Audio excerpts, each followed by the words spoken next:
No biased anti-Israel decision in The Hague will prevent the State of Israel from defending its citizens. Keir Starmer has backed the International Criminal Court's decision to issue an arrest warrant for Israeli PM Benjamin Netanyahu. But what does this warrant entail? And would Netanyahu actually be arrested if he set foot on British soil?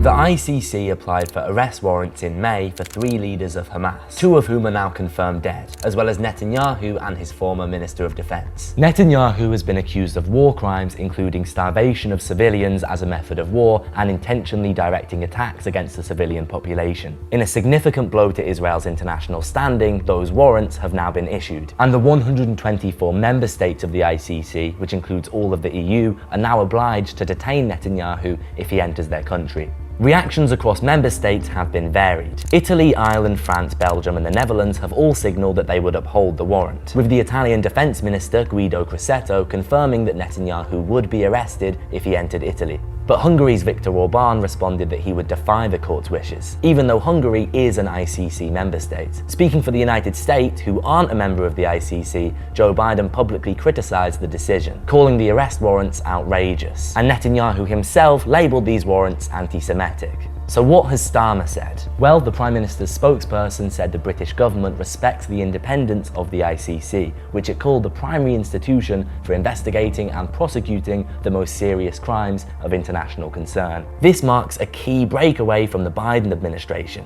and a significant moment for Britain's relationship with Israel and Palestine. But when Downing Street were pressed to answer whether Netanyahu would actually be arrested if he came to the UK, the spokesperson said, "We are not going to get into hypotheticals," meaning that unlike many of the UK's European neighbours, Britain has stopped short of confirming they'd actually uphold the warrant. So the government are probably trying to avoid damaging relations with Israel further by entertaining the implausible possibility of an actual arrest. But this does carry the cost of hurting the ICC's legitimacy, since actually upholding the warrant is the duty of all ICC member states, and the point of the warrant itself.